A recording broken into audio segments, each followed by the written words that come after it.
Ini segini lagi nih. Selangkah lagi negeri ini sudah menjadi gubernuran dari RRC. Biar tahu aja dulu, negeri ini udah nggak ada sebenarnya. Susupan dari kelompok PKI itu cukup serius. Akibatnya tokoh-tokoh PKI masa lalu punya anak, punya cucu, jadi pengurus banser. Jadi benih-benihnya masih ada. Jadi muncullah orang model Nuril, ya, model Sakup, segala macam. Itu manusia-manusia yang memang kalau dilacak-lacak bapaknya kalau nggak Palu Aritis ya.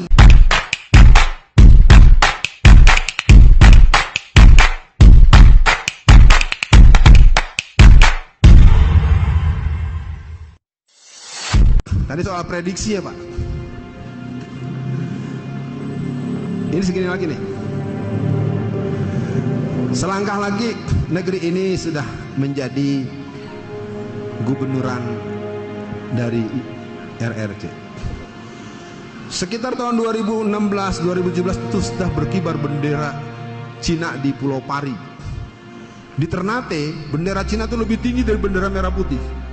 Di Bali bendera Cina lebih tinggi dari bendera merah putih.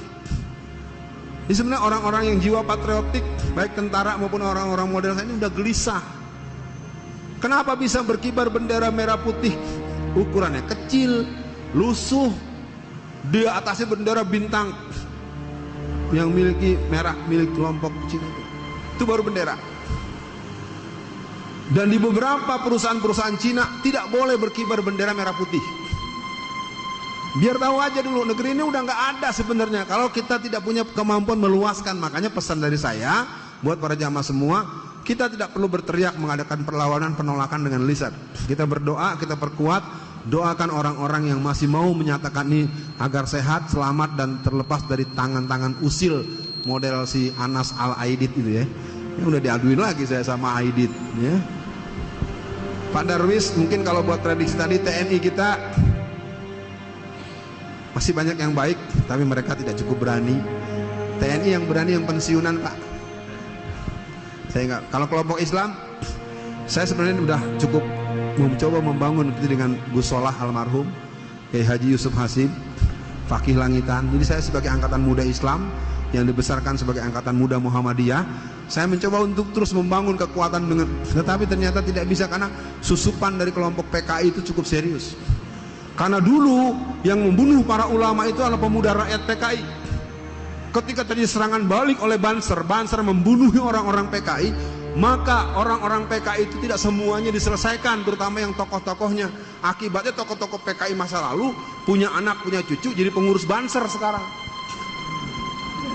Begitu, bukan kata saya, ini penjelasan dari ulama-ulama NU yang dekat dengan saya.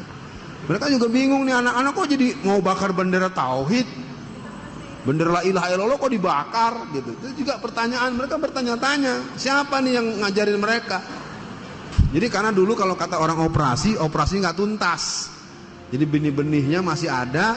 Jadi muncullah orang model Nuril, ya, model Sakup, segala macam. Itu manusia-manusia yang memang kalau dilacak-lacak bapaknya kalau nggak Palu Aritis ya mungkin orang-orang dukun-dukun yang punya nilai-nilai itu dulu-dulunya.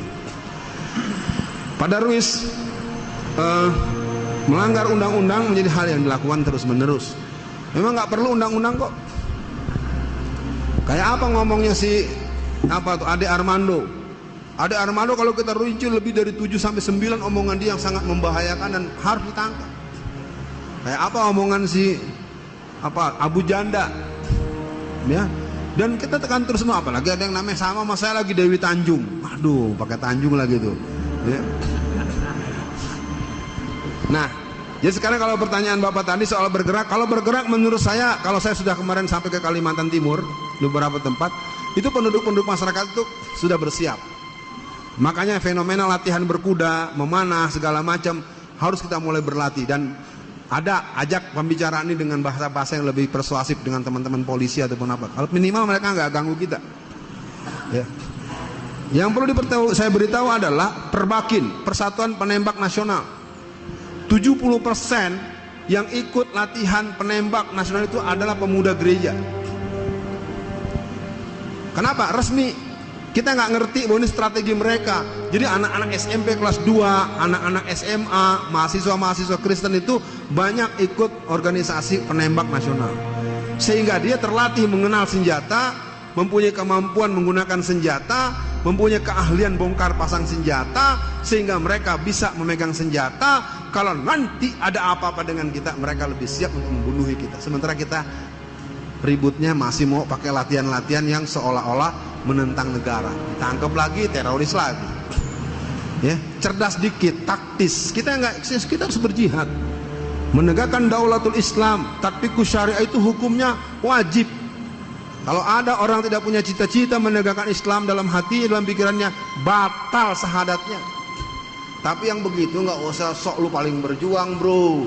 Ini kan saya suka bilang, lu ngomongin satu kobakan sih. Ya, kita harus bergabung dengan melihat. Makanya alhamdulillah kawan-kawan Nguruki, kawan-kawan DSKS segala macam, kita semua termasuk teman-teman Jawa Timur, Jawa Barat segala macam.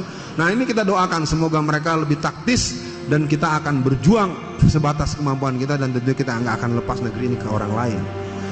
Tema sentral saya pikir akan saya sampaikan, kemudian ada beberapa pertemuan nasional yang akan datang. Faktor muslim yang pejabat tidak bela Islam, pastinya tidak ada jiwa Islam di hatinya. Itu saja jawaban yang paling gampang. Yang kedua, saya ceritakan dikit Pak Z.A. Maulani. Z.A. Maulani satu hari datang ke ruangan Beni Murdani. Dia seorang jenderal, dulunya didikan PII, Pelajar Islam Indonesia. Jadi ketika masuk ke ruangan Pak Beni, keceplos. Assalamualaikum. Pak Beni ngamuk. Jadi Pak Z.A. Maulani itu tidak naik pangkat selama 15 tahun. Hanya gara-gara kita pas ngomong assalamualaikum, mesti dia bilang salam Pancasila. Belum ada ya. Nggak, ini sekedar tahu. Jadi orang-orang kafir itu wallazina kafaru ba'duhum awliya'u ba'd, saling kesama. Sementara kita tahsabuhum jami'a wa qulubuhum satta. Kau lihat mereka seolah-olah bersatu, padahal hati mereka terpecah belah. Saya himbau buat yang hadir pada siang ini, kita boleh berbeda, jangan bermusuhan. Kita memang berbeda tempat tumbuh, tapi jangan saling menyalahkan tumbuhan yang berbeda warna dan baunya. Jangan salahkan melati, kenapa warnanya putih dan harum bunyi. Jangan salahkan bunga mawar yang wangi tapi berduri. Itulah yang telah Allah berikan, bunga mawar, bunga melati. Ada juga bunga bangkai yang bau seperti bangkai. Masa Anda lihat bunga bangkai marah-marah, bau bangkai nih? Ibu bau bangkai, ya memang bau bangkai, pohon bau bangkai. Ya, mudah-mudahan dipahami. Jadi kita cukupkan saja, dan saya tidak tahu apakah sudah terjawab.